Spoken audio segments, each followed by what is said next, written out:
engicela hlalani kimi nami kube ngihlale kuphi nini. Wabona uJesu Kristu ehamba nabafundi bakhe ukuthi ukuhlala phakathi kwakhe akukho. Manje wasuyabafundisa ukuthi kuhlalwa kanjani. Sizwana? Ilawo mazwi nje esizowathinta sonke abapostoli bani sibonke. Asihlali-ke njengohleli kwasihlala ngani ngezenzo nangani nangemisebenzi. Uma ngitholakala mina sengikhuluma kabi ngomfowethu ngisahleli nikulo ngithumileyo sengiqhelile phela ngoba sengiqala ukwenza njani manje ukuhleka. Sengiqala ukungcolisa yini indlu kaNkulunkulu. Sengiqala ukungcolisa yini isipho sikaNkulunkulu. Sizwana? Ake ngibeke kanje, uma ungumveleli kuyatakelana lapha kuwe izinto ezilungile nezimbi. Njoba uPetro athe uthandaza njoba size emthandazweni nje, wabona ingubo emhlophe egcwele izilwane ezidliwayo nengadliwa, wathi angikudli lokhu, lathi okubonwe mina ukuthi kulungile. Ungasho kanjani ukuthi kunechili? Sizwana? Manje umveleli uza kule ngubo le gcwele okuhle nokubi, afika athi impostoli dlala. Sizwana? Umpostoli azidle zonke lezi zinto ezimbi ebeyikade egcwele kule ngubo, bese iyagezeka le ngubo futhi ibanjani? Iba mhlophe. Uma usuka lapho uphindela emumva la kunya khona kubonakala ubani? Umveleli. Ngoba zonke lezi engalunganga umpostoli wenze njani? Uyidlile. Yikho ke lokho athi umpostoli hlalani kimi nami ngihlale kuphi kinina. Uma ningahleli kumpostoli lo msebenzi esiyakuwona wokubonga abapostoli uNkulunkulu asinikezela bona ngokuthanda kwakhe. Nizwa kahle? Asinikwa abapostoli ngokuthanda kwethu. Sinikwa abapostoli ngokuthanda kabani? KaNkulunkulu. Sizwa? Lokho kubonga lokho usuke na uzozibongela nabakini abangasekhoyo. Uba ngiyabonga kuze kufike lolu suku lokuphela konyaka ngisahleli endlini kaNkulunkulu, ngisabizwa nami ukuthi ngiyisisebenzi, ngingakazixoshi. Umuntu enkonzweni uyaxoshwa yini? Uxoshiswa yini? Zenzo zakhe. Ngoba evukele bani? uNkulunkulu. Bona yena ukuthi uhlakaniphile kunoNkulunkulu. Nizwa kahle? Uma sihleli-ke kulomvini ofaniswa nedwala elalikade lilandela ama-Israyeli ephuma eGibhithe, kuthiwa kuleli dwala babephuza amanzi kulona. akuyena umpostoli osihlephelela isinkwa ukuthi siphile ngobe yini eyidwala sezwana kubuye kuthiwe kulo lona leli dwala sathola umbhabhadiso oyingcwele sezwana utholala kuphi kuleli dwala babengeke bawuthole abasemandulweni uwe babengahlalanga emvinini okuyiwona wona oyinkokheli abahluleka ukuhlala wathi makuhanjwa lendlela le inkulumo ukuhlakanipha kwabenza ukuthi bafele kuphi eduze kwendlela bafa bangcwatshwa bakhohlakala ngoba babengahleli emvinini okunjani oyiwona wona lendlela ihanjwa ngokuhlakanipha kodwa ihanjwa ngokuthi sibe ziwula ayethu baba umongameli ongasekhoyo uba Mahana athi ufuneka sibe izithotho nami ngaze ngakufunda ukuthi ukuba isithotho ufuneka kube isiwula uze uNkulunkulu akwenze ukuthi ube njani uhlakaniphe kuyena ngoma wena uzoyishaya uhlaniphile ufuna manje uqondisa uNkulunkulu ukuthi why ungenzanga kanje sizwana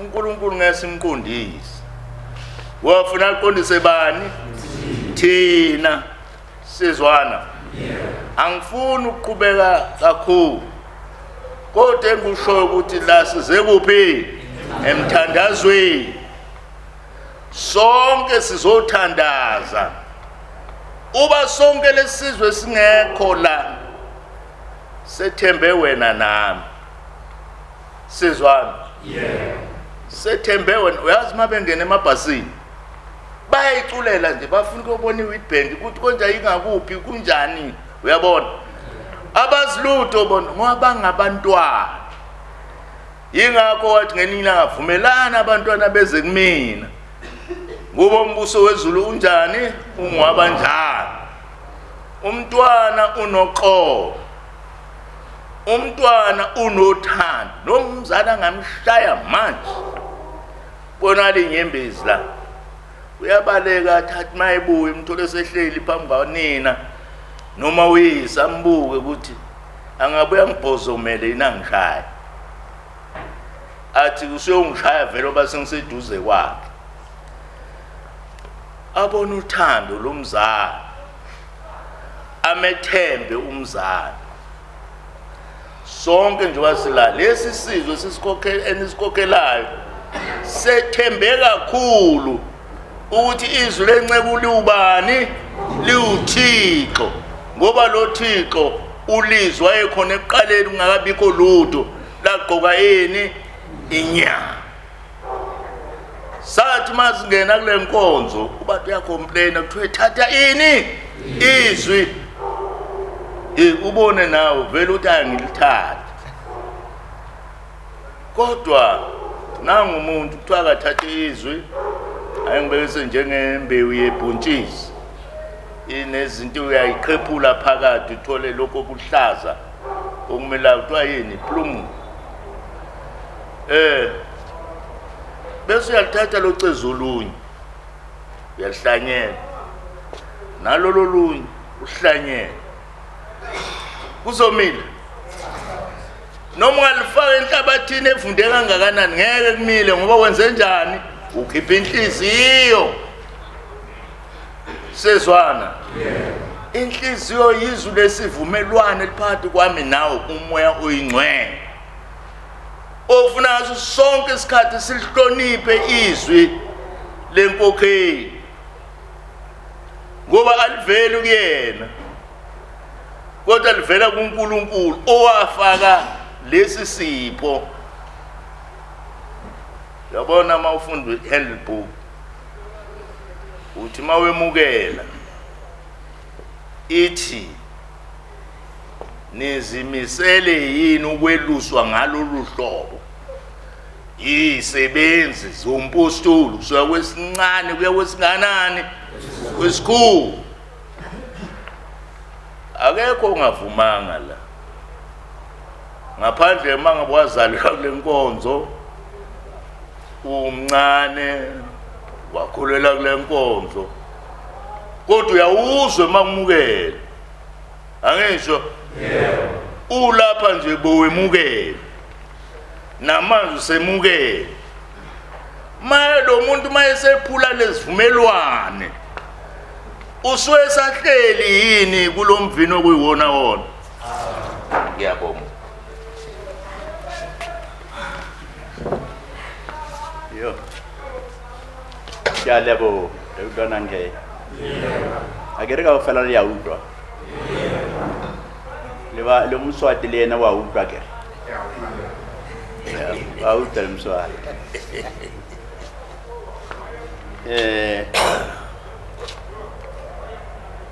Ubaba qavula umlomo wakhe.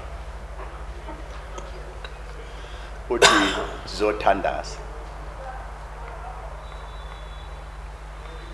Sezwa. Yebo. Uthandaza. Uthi sithandazelane na. Leli langa leli eliselifikile ngaphakathi kwethu. Lapho siwamkela abapostoli bonke balenkonzo. Nilalele. Yebo. Bonke balenkonzo. Ukusuka eZambia, eZimbabwe, iGoli lonke namaphethelo, Old Transvaal yonke. Samkela abapostoli abavela eSwazini, eNatal yonke, Cape yonke leSuthu, Free State, mthwalo omkhulu kakhulu. Ufuna sulungele, you must be ready for it. Ruthwanele ndate aqala abula aritorabele and hape wathandaza ubaba sezwana. Yeah. Ukhona isithembiso kule nkonzo kuthi lapho sihlangene khona njengeinceku neincekukazi abazalwana nodade balenkonzo. uNkulunkulu uyayazisa inceku yakhe ukuthi ukweyiphi indawo. Uyazisa njani?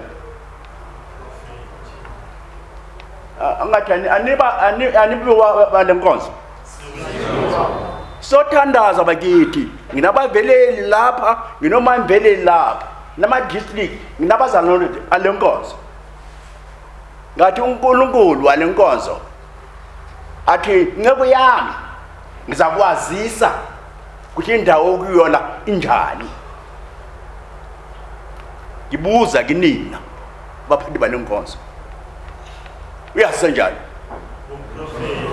Umprofeti sezwana. Yeah. Ngava kuthula. Ngazibuza ukuthi namhlanje sinenhlanhla engaka ukuthi sibe nomongameli. Usekela umongameli lo. Ngimbiza umongameli ngoba usekela umongameli ngumongameli if umongameli angafika ngikwenyama if you know ukuthi kwenzakala sezwana. Yeah. Sinenkosi yethu yavula kuthulile ukuthi kodwa sizothandaza. Ingaba lamazwi amakhulu kangakathi ibani kimi nami ngibe kimi nisekhona kuye masebhume sibe kubaba siyezwana. Ubaba emthandazweni wakhe ukhuluma usikhanisela into enkulu ukuthi siphile sonke, usicela sonke impilo kulesikhathi esikuyo sokulungisela yini lelanga lethu elikhulu iThanksgiving. Ucelela nomongameli wethu impilo. Umthandazo umngako Magedla nani bomama awufinyeleli kithini? Asimanga naye kulomthandazo na. Babathi kuzoza amabhasi aqhamuka abantwana abajabulele ipicnic. Yazi ipicnic? Ipicnic indawo yokujabula. Picnic. Kodwa nina niyayazi ukuthi uzothandaza lapho. Ngoba ubaba umongameli wandulela umongameli bethu. Why change leli gama? Walibiza iThanksgiving Day. Ilanga lokubonga. Namhlanje ngiyafunda kumongameli. Kubongwani? Uthi kubongwa isipho esikhulu thina saba nenhlanhla sanikelwa sona. Isipho sompostoli. Siyezwana? Yeah. Umoya oyingcwele. Zobonga sona.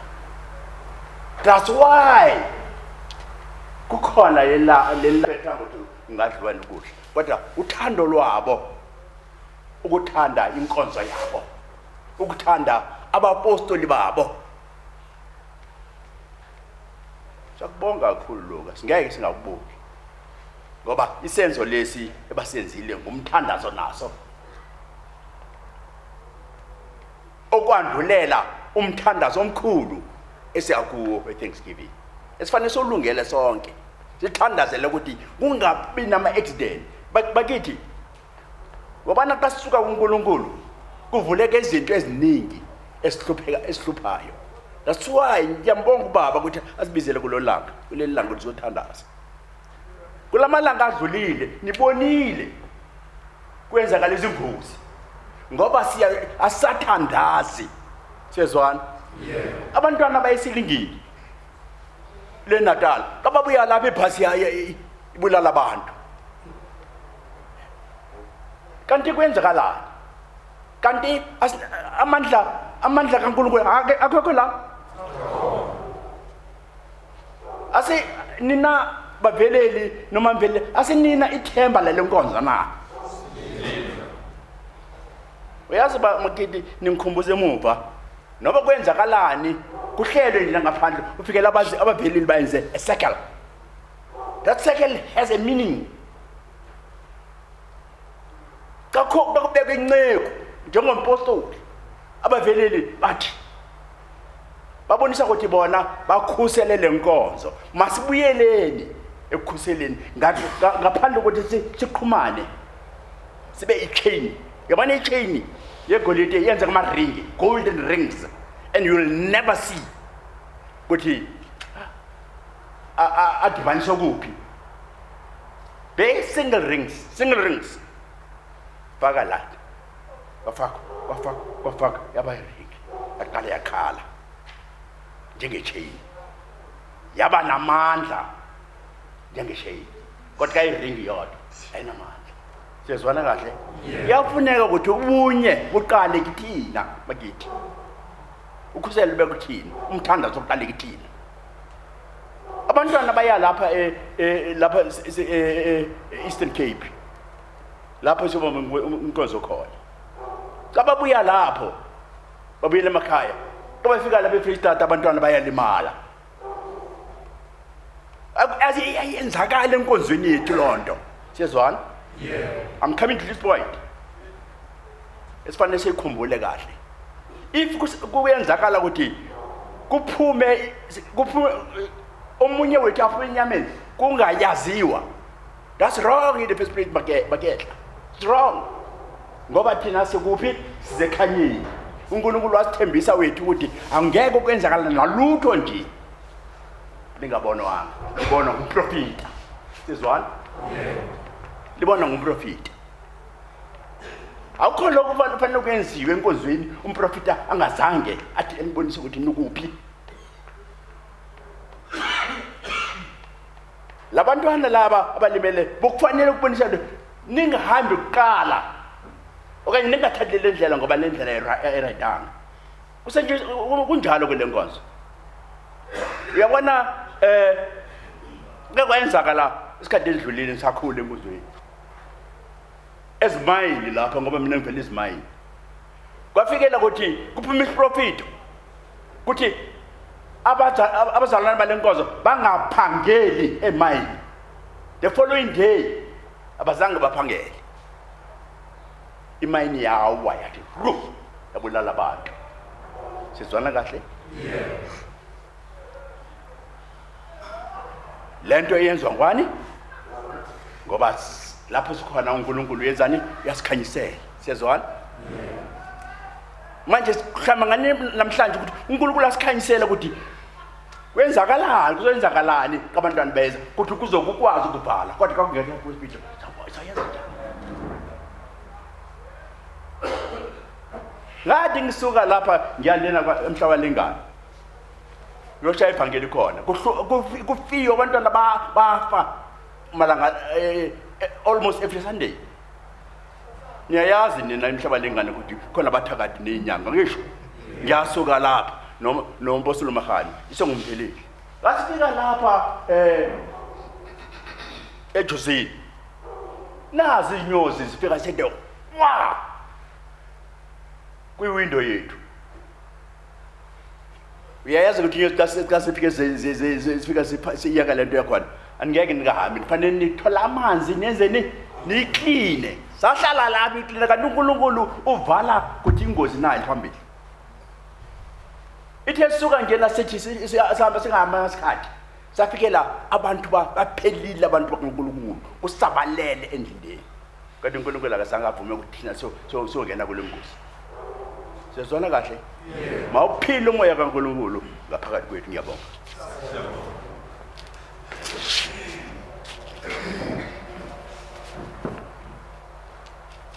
Nami ngiphama nokubonga ekseni kwanamhlanje inhlanhla engaka ubaba asinikeza yona azulungisa ingqondo zethu nokusiqondisa kuba usuke sibhekene nalo lubaleke kangakanani futhi lifunani phakathi kwethu nje ngenjini ngizobuya kanje ukuthi injini yale nkonzo ezokwazi ukuthola wonke lo mzimba wale nkonzo okungamalunga abantwana bompostoli ababekwe ezandleni zethu. Usuku lwanamhlanje kubaba undlala i-red carpet makumbamane omhlaba eza ebheke kule ndawo yaseMalahleni. Mangilale ukuthi ngeke kwenzakale uma thina singamunye ubunyeke busho ukuthandaza ukuthi asithandazeni asikucelele usuku namhlanje ngoba lukhulu njengomzimba ke singamalunga emzimbeni kaKristu. Abalunga ethu kufanele sibambisane, ikona okubalekile namhlanje njengoba kuhlelwa nje kudinga ukuba sibambisane sithandane. Kama emagama baba kuzofaka i-oil phakathi kwethu ungabi khona ilunga elidonsela emuva, wonke asebenzisane ukuze sinqobe. Uma senze njalo omubi angeke alithole ithuba phakathi kwethu, siyobe sivutha umlilo amalangabi. Omubi akasondeli endaweni enjalo. Angizuya kude kakhulu. Ngiphamisa nje ukubonga lolu suku. Bese isikhathi ngengcondo encane ngicabanga ukuthi obaba basimoshela isikhathi. Kanti cha akusinjalo. Bayasilungisa. Balungisela lolu suku olukhulu kangaka esibhekene nalo.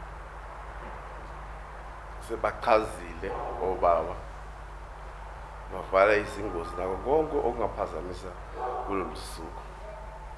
Ngisho ukuthi nami ngiyazibongela ukuba nawe ngikubongele ube omunye namhlanje kulomhlangano ukuthola amazwi anje obunye ngiyabonga. Siyasaba? Asabi?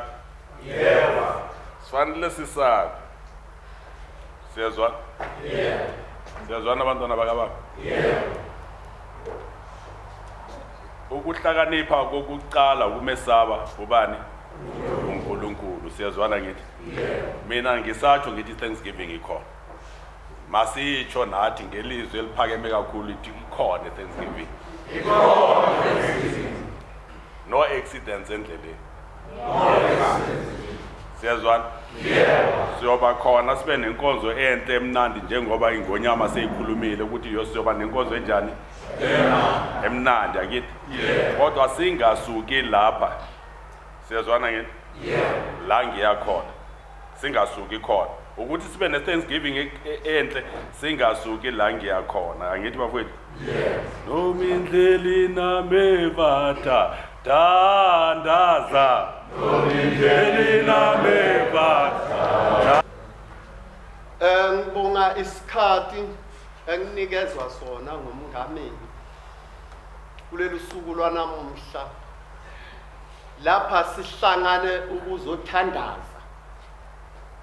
Uthe sihlanganele ukuzothandaza. Sithandaze kanye naye ukuze lolu suku lube impumelelo. Ukuthandaza sithandaze kuNkulunkulu siqele ukuba lolu suku lube impumelelo kuukuhlanganipha lokho. Ukuhlanganipha okukhulu. Umngameli uhlanganise icabinet yakhe la ukuba sizothandaza sithandazele lolu suku. Njengoba sihlangane la nabonke abapostoli abangasaphili ezinyameni banathi sebayazi ukuba uyeza mhla ka-15 16 umsebenzi omkhulu. Lo msebenzi bayawukhusela uyohamba kahle uyoba impumelelo ngoba mina nawe sifisa ukuba lo msebenzi ube impumelelo. Akusinjalo? Ukuze ube impumelelo udinga ini? Imithandazo. Sithandaze. Njengoba uyazi nawe uma unemsebenzi ekhaya kuzoba khona umsebenzi ekhaya noma umshado. Uqala manje wena ekhaya imndeni wenze njani? Uthandaze ngalendlela leyo ewuthandaza ngayo. Uthandaza ukuthi lo msebenzi ube njani? Ube impumelelo. Ukuze la ekhaya uma bafikile bajabule ngoba lolu suku usuku lonjani lokujabula. Uthandazelwa lokho. Ukuthi manje nalabo ababuye kudeni abeza la ekhaya mhlambe emshadweni manje bahambe kahle bakhuseleke kuphi? Endleleni. Ngiloko namhlanje sihlanganele khona ukuba sizothandaza la. Futhi ke izitha zethu ziyazi nazo ukuba la sizoba nemsebenzi. Akusinjalo? Imimoya futhi iyazi ukuba la sizoba nani? Nemsebenzi.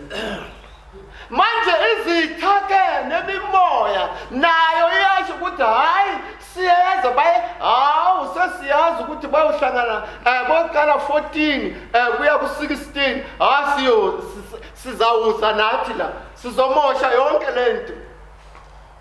Bafuna ukona bamoshe imimoya emibi.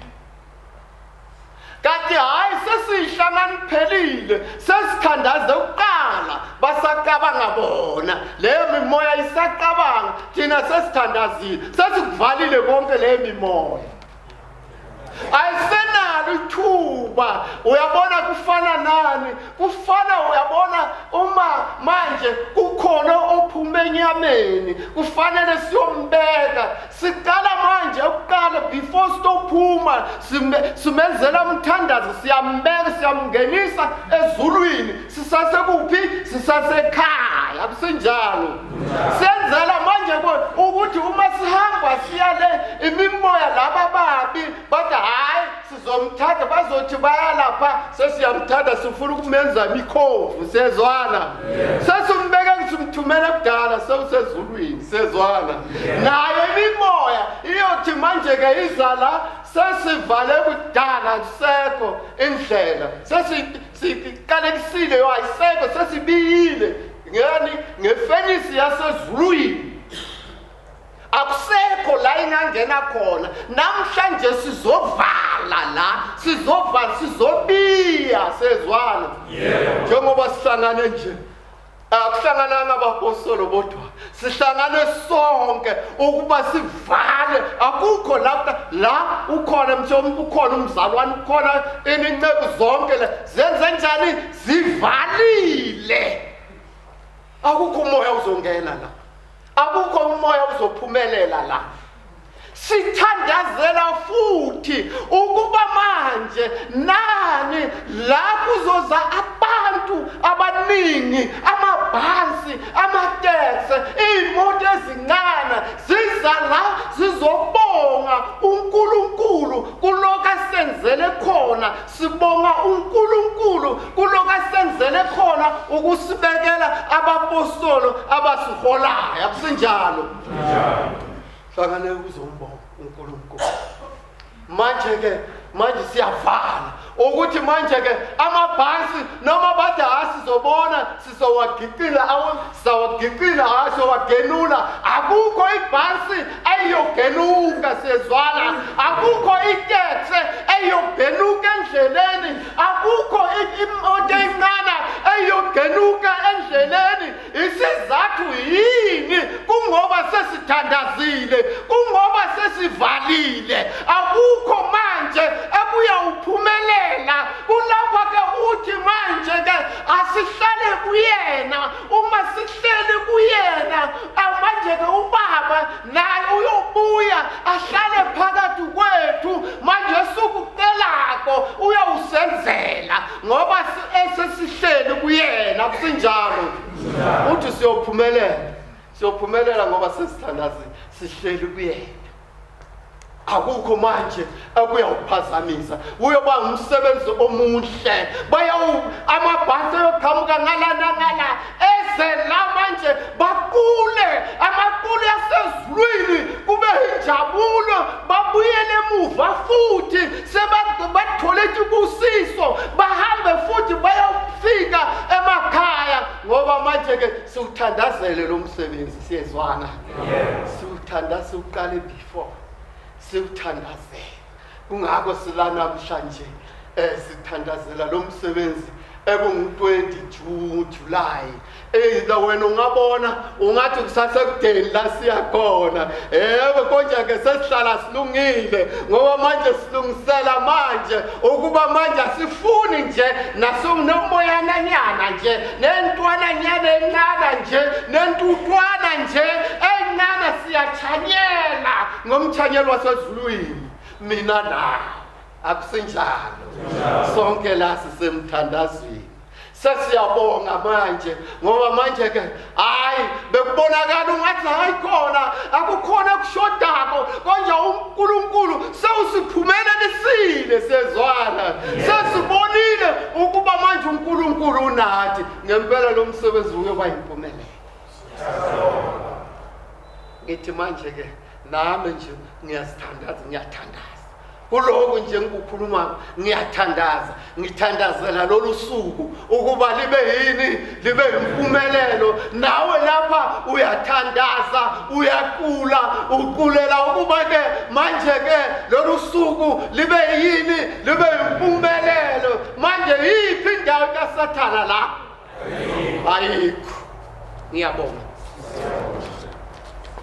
namuhla emavi babe lasinika wona ngeke ngisabamuthe ngoba nasilibala kuyithela le glass itawugcina entanjani namanti achitheka ngithi nikhona enkonzweni uthi babe hlalani kimi nami ngento enjani sihlala njani ke kuba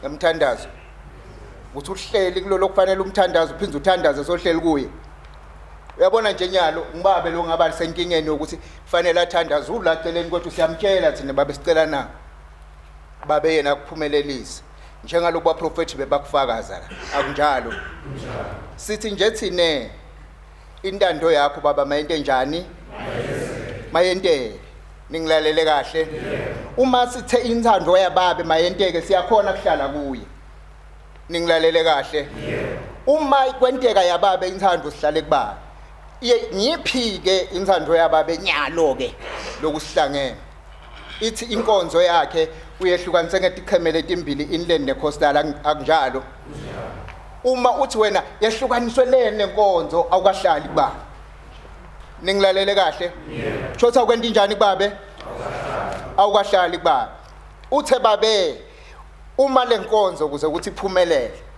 4,000 per district elder ningilalele kahle uma uyi district uthi batawukhipha labanye bo district awukakahlali kuba utawuhlala njani ke kuwe ikhona indlela yokuhlala awuyikho thina kangwani sithi awuyikhombi le inkhangala ningilalele kahle uma nje babe athi 4,000 per district awubuka ukuthi bangakhe ema district wathi sathi nje uthi district ingakhi Josi leti inkonzo letimbili tawentiwa 4,000 munye wa district munye ningilalele kahle mangabe unabo district labanenge wena ikhohle indzaba bo district tshela district wena ukuthi district inkonzo sithemba wena ukuthi itawuba njani itaba impumelelo mawukhiphe emalini wena 4,000 kodwa mawungamkhiphi 4,000 inkonzo ayikho yentekile santu yababeke lapho then baba uyahlala kithi simple as that ningilalele kahle asambeni ke siyokwenda inthando yabani then masenti inthando yababe babutawuhlala phakathi kwethu danki ubaba usihlanganise uzosifundisa ukuthandaza bake bathi abafundi enkosini Nkosi ake usifundise ukuthandaza asicelanga thina kodwa ubaba uze namhlanje uzosifundisa ini ukuthandaza izingozi zivaliwe ilizwi linguThixo bafowethu ayikho into esiyithembile la inkonzweni ngaphandle kwani kwelizwi ukuze konke lokho kugcwaliseke kwenzeke ngiyacela bafowethu nabodade wethu masikhumbule ukuthi umzimba munye owakhiwa inkosi uJesu Kristu yiwo lo ukhona yini umuntu ongakha indlu bese yohlala phezulu yingako abantu la ngaphandle bathi useza ngoba bengesiwona umzimba yabona wafunda kabuhlungu Sawule wayekade nezingela lamadoda eza nembewu embi kaJesu engazi ukuthi uzingelwa yena uqobo wakhe indlu wazohlala phakathi kwayo umzimba wenkosi uJesu Kristu umzimba wabapostoli bonke njengoba nizwa namhlanje ikhona into Uma ngabethi umprofeti ngibona kungena, hayi ukuthi bangena kulo yamnyango. Ningizwa kahle na?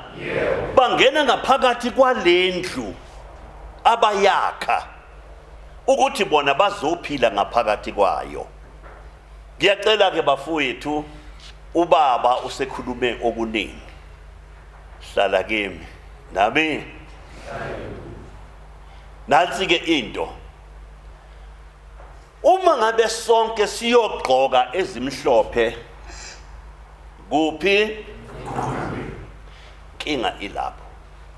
Yonke into eyonakalayo bafowethu yonakala la. Ngani ngoba isihlalo la ekhona uThixo endlini ephakeme iyiphi? Hayibo, yini? Ingqondo yomuntu. Yingakho kwaqala kweza ukukhanya, hayi lokho wazosusa kuqala ubumnyama. Indawo okuhlala kuyo ubumnyama ingqondo. Ningizwa kahle na? Hayibo, ngathi lento aniyitholi kahle. Niyayizwa na? Lobo bumnyama engikhuluma ngabo inzondo, ukuziphakamisa, ukubhekela abanye, ubumnyama. Ningizwa kahle na? Yibo ubumnyama obuyisitha sikaNkulunkulu. uNkulunkulu uswele indawo ngaphakathi kwethu ngenxa yani? Yobumnyama. Uma ngabe siza ke sonke kukhanya ngaphakathi kwethu, sinothando. Wake wasibekela enye into ubaba ngo-1999, ubaba uMlangeni. Wathi ake nibambane ngezandla, sabambana. Ngizwa kahle na? Wathi yambona lo seduze kwakho umbambile? Sathi yebo. Wathi uNkulunkulu uqobo. Wathi mawuzonda loyo umbambile, uzonda bani? uNkulunkulu uqobo. Ngicela ukuthi bafowethu ngibuke ngibheke ukuthi yini into evame ukuphambanisa abantu, i-competition. Abo computer nomfowenu. Ngiyezwakala? Yebo, i-competition ikhona ebholeni. Yamiswa ukuphakamisa istandard. Yaba khona ku-music, yaba khona na ku-rope. Uma ngabe bowungafakazi, bungezi zonke lezi zinto, uwine zonke lezi zinto engizibhalile, bese ushiya inyama ngoLwesibili, uzoqhamuka uzobonga? No, ngiyabuza. Uzoqhamuka uzobonga ukuthi hey, bafowethu ngibonga kakhulu. Nge-trophy lengiliphathe engilitholile, hawu ngingenile embusweni wezulu. Uyakwenzeka leyo nto. So wena sowuzonde umfowenu, wazonda udadewenu. Ukhona umuntu ofanele ukompete naye la enkonzweni. Niyamazi umajaji? Ngoba akaphamisa abazi umajaji. No, angikhulumi ngompostoli. Ngikhuluma ngobani? Akaphakamise. Umajaji kufanele akompete nomajaji. Ukuthi akade yikho izolo, namhlanje abe yikho kangcono ebuthixweni. That is the only competition. Ayinayo umfowethu. Ayinakho ukuthi ngifuna ukuba ngcono nalo. Uyazi improve ngamanye amagama, kufa ubumnyama phakathi kwakho. Ungizwa kahle na? Ngizwile ngibale nje iphathi yobumnyama, ningabe ubumnyama. Ngicela ukuthi wazi lento. IGibhithe neKhanana zindawonye, zila. Ungizwa kahle na? Likuphi iGibhithe? IKhanana likuphi? Lila. Kumele ukuthi ulwele ukuthi sonke isikhathi ube seKhanana ngokubulala inzondo. Ngizwa kahle na? Mangibeka lamazwi bafowethu, ngiyakula mazwi ubaba asihlanganise ngayo. usihlanganise ukuze omunye nomunye athi mayethandaza azi ukuthi uNkulunkulu nangilo seduze kwami mangizonde yena ngiqedile ukuzonda uNkulunkulu. Uma ngabe uhamba endleleni uthwele ubumnyama kuqhamuke abagqoka okumhlophe bazoyicela ilift kulobo umnyama, uyahamba ke endleleni ugcwele ubumnyama nebhasini, usebhasini u-attractor ini, u-attractor ubumnyama, buyabona ukuthi nayo indawo lobu bumnyama buze ukuba buzokuwisa ibhasi lizowa ngenxa yababili abathweleni la. Ngicela ukuthi wazi kahle lokho mfowethu, i-competition ngisakhuluma namanje ibulale phakathi kwakho, kodwa phakathi kwabafowethu compete nobani nawe uqobo ukuba kwande ukukhanya kunciphe ubumnyama. Ngiyabonga.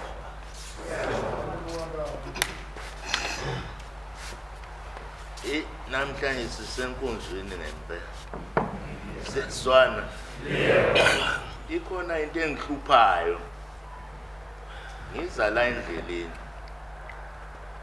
ngibona uhlanya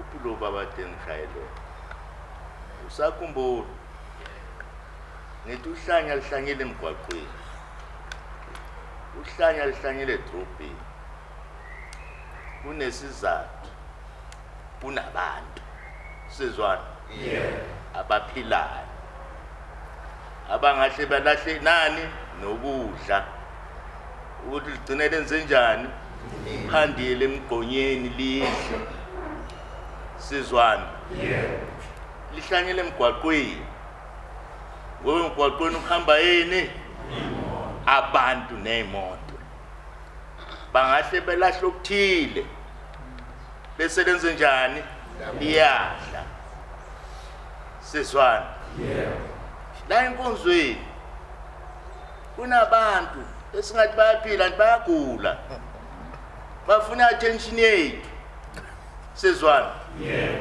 kwalezi zinto ezibhalwa la sizwana uzobethi mpostoli ake nilungise inkonzo ayilunganga. Yazi ngijabula kabi la ngoba kugcwele wonke ama-structures la enkonzo.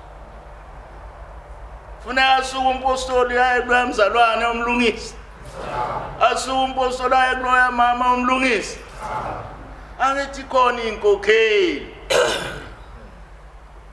bakhuluma lokho ngoba bengahleli enkonzweni, bengahleli enkokhelini. Banjani laba bantu? Bayagula la sizwana bagulela kuphi? Emgwaqweni oyezulwini bona babona ukuthi bayagula, babhale banikize bethuba umpostoli. Namba ukhona ongathi mina nje ngabe ithuba kungena la enkonzweni ongimazi kakhulu ubaba Mahara angazi nobaba uMhlobo sazane ngumpriest mina district angazi khipha inhlamba nje ngomlomo mawufunda Corinthians 6 uswela lapha bo8 uyele okhipha inhlamba ngomlomo wakhe ngeke ubone umbuso wani. Ngikhuluma ngokuthi laba bantu bahlanyela emgwaqweni oyezulwini bafuna wena ke nami sithatha udaka sibagijimise wabaphethe udaka bona hambe bayingcolisa ngoba mase sigijima sonke nodaka sithelana basothi abantu sibone inhlanye ezimbili sithelana ngani udaka.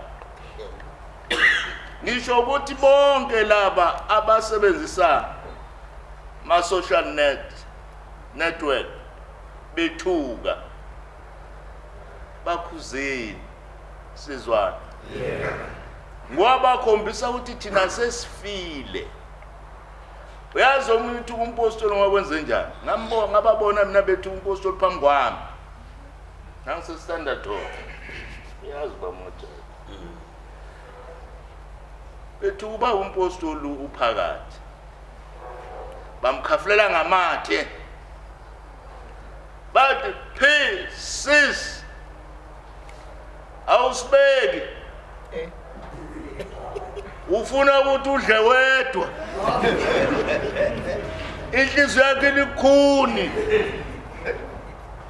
Yazi wathini ubaphakathi yazi ngeke kumazi umpostoli ila ngathatha khona ku district la wathi kube niyazi yami inhliziyo ithambeka wathi mangayithi nje ngomese izothi bhece bemethuka ayethiwa ngumprofeti phela ekhombisa ukuthi abantu bathi sizwana khuzana laba bantu abathi besenkonzweni baphenduka inhlanga sizwana usehlanya phela lo muntu uma ungayibuka nje ingqondo yalo muntu othukayo ukuthi hayi bengithi lo muntu uyaphila la engqondweni manje kanti ngihamba nohlanya ingabe siyathandaza njengoba siyothandaza yena uyahlanya la engqondweni. Hayi angimshiye lo muntu manje lisho njalo neBhayibheli lithi umuntu ophikisayo uhambi naye ufaka poison la engqondweni sezwana. Inkonzo yakwayithi sonke sezwana. Manje wena mawusukhomba umpostoli yakha umpostoli uyabona kuyabhidlika ubani obhidlizayo ayithi abantu bashisa imkhukha abahlale kuyo bese bethe mongameli Ramaphosa uyasibona siyasha lapha kodwa obani abashisa ley'ndawo zabo ibona ubani ongcolisa inkonzo yibo laba phela bathe inkonzo ayisalungile ayilungiswe. Niswa kahle bayaphila la engqondweni bayagula sick ukuthi bona babone ukuthi bavala umnyango wani wezulu ngoba bethuka isipho sikamoya ingcwele uthuka nesipho esingaphakathi kwakhe sezwana akayazi nalento ayemukela ukuthi wamukelela ukwenzayo. Manje ngisho ukuthi njoba sonke sila sizoza sonke la enkonzweni angisho silepeni isinkwa sixoshwa umoya ngoba omunye uthi uyahamba uhamba nawo ulayini ebhasini usenyiswa imimoya manje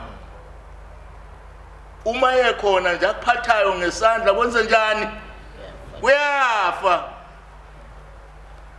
sezwana. Uma ekhuluma nje ngomlomo wakhe ubulala abafazi ubulala isixeke abantu babaleke sezwana ngoba nokugxeka la engqondweni ugxeka isipho esingaphakathi kwakho umoya ingcwele. Umoya ingcwele awugxeki. Niswa kahle abantu baze bashiya inkonzo bathi bofuna inkonzo enjani engcono ekwazi ukubhula. Uyafuna ukubhulelwa wena? Angiyabuza but uyafuna ukuthi umoya ingcwele ukukhokhele wena? ukubonise konke uqinisile ingani uNkulunkulu uyathumela abakini abangasekho uNkulunkulu mayekhuluma amaphupho nangeprofeti amaphupho wesisikhathi ukhuluma ngama symbols akhuluma ngomuntu omaziyo umbuzo uthi emva kwalesithombe salomuntu umlayezo muni uNkulunkulu awuletha kuwena uzwa kahle na uma ngabe ngempela uhleli mina uhleli la ubekwe khona konke okucelayo wena uNkulunkulu wabakini uzokupha uzwa kahle na ibusiso uzivala wena ngomlomo wakho uthuka uthuke inkokheli yakho kodwa mawungazi ukuthi inkokheli yakho iyini konke kuvulekile kuwena uzwa kahle na konke kuvulekile ngoba inkinga iphakathi kwakho nabakini abangasekhoyo hayi nenceku yakho inceku yakho naye azokhonzela abakuba abanjani abangasekhoyo yasinikezwa isipho sokweluse esinye isipho esingaphakathi kwakho sizwana ayelusi ngamandla noma ungayethuka yona ngeke kwethuke mayiphila ingaxovu udaba uzwa kahle kodwa izokuthandazela nje uxove wena uzohlala ngabakini abanjani ngoba wena ubakhipha kuphi ezulwini iboke laba bantu abalobothi hayi baba umpostoli konakele lungisana enkonzweni kube yibona kodwa baxovana yibona bonayo yibona bangena nodaka la endlini kube bekusingene nodaka la endlini ngabe kunjani manje ngabe ngcolile ngisho njoba desila sonke abapostoli bebezosusa yini udaka ukuthi lo muzi sibona ungcwele abangasekho sebayaqala bapreparera lolu suku uzwa kahle bapreparera lolu suku lokuza ku Thanksgiving Day asibeni munye Thixo kuzahlala phakathi kwethu ngeyingceku eyibekwe uye swela kwenca kuya kwenkulu ngibonga kakhulu usihlalo angibani usihlalo bakhona usihlalo kodwa ukhona usihlalo namhlanje phela ubani ubaba uvelele umfeka sesinikezela kuwena ukuthi nje ngeke sayeza emhlanganweni singaqalanga kuNkulunkulu ngoba inhloso yethu ukuze sizela ngaba sizanga nekeni sibone mangama Thanksgiving Day siya emhlanganweni nani inqa izivele and isibusiso sonesi asithi nasiza nje seku right kodwa namhlanje ngoba kusimongameli ubaba uSD Ndlovu sithake sizothandaza silungisele inkosi yethu ifike kulungile ngoba kuyaqala lento ukuthi unational ahlone kabili sizwa mina sithukile ke ukuthi bonke labantu abeza la from Zimbabwe Zambia Maputo Swaziland bazothola kunjani mayivulunge thina sonke la ngiyabonga ngiyabingelela lona okhulumayo umveleli umfeka. Ngibonga ithuba lokuba yingxenye yabalungiseleli abalungiselela iThanksgiving ye the 12 Apostles Church in Trinity. Ngiyingxenye yabalungisayo ku cluster 1 okuyi inland cluster. Le Thanksgiving ingomhla ka 15 to 16 November 2025 eMpumalanga province. Kuyangijabulisa ukusho ukuthi indawo ye Thanksgiving itholakele iPuma Stadium eWitbank eMalahleni. Kuyangijabulisa futhi ukwazisa ukuthi amalungu ale cluster iMpumalanga province host iGauteng, iNorthwest, eLimpopo, eSwatini, iZimbabwe kanye neMozambique. Amalunga le cluster asehlangene ikhathe eziningi elungiselela umsebenzi. Osukwini nje lwanamhlanje kade sihlangene nobaba izingonyama ukuzothula la esesihambe safika khona. Kuyintokozo uqinisekisa ukuthi lide ibanga selihanjiwe, ama service providers omcimbi amaningi aseyascreenwa ayalungisa ukuba kuqale ama appointments. Kodwa futhi akhona namanye asafunwayo ukuze kuzokwazi ukuthi lo mcimbi ube impumelelo. Kuyinjabulo enkulu ukusho ukuthi izinto eziyumgogodla noma ezikho ukuthi lo mcimbi ube impumelelo sesiqalile ukuzenza, futhi zihamba ngezinga eliphezulu, futhi zihamba kahle kakhulu. Ezinye zezinto engingayibala ukuthi sesifikile kuzo ukuhlanganisa ithimba elilungiselela lo msebenzi oyisimangaliso ngalolu hlobo. Okunye sesifikile kukho izinhlelo zokuhlobisa lo mcimbi ukuthi ube impumelelo ngendlela emangalisayo. Abahleli baningi banhlobonhlobo. Siyabonga kakhulu, esicela ngaphezulu kwezinto zonke sicela ukwesekwa. Umsebenzi ofana nalona ayikho enye indawo esiyayisondele kuyo uma sifisa ukwesekwa, kodwa ithina abanikazi bomcimbi, ithina amalungu ebandla okuyithina esiyayisinikele ukuze into yethu ibe impumelelo. Siyacela kakhulu ukuba leyo mnikelo ethe yacelwa isondele, uma ikwazi ngampela isondele ngokuphelele maduzane nje, isikhathi sesiphelile. Esingakusho nje ukuthi phambili ngalolu suku lomhla ka 15 and 16 November eWitbank Puma Stadium, ingonyama siyayilungiselela, ingonyama siyilindile. Ngiyabonga kakhulu, ngiyabonga.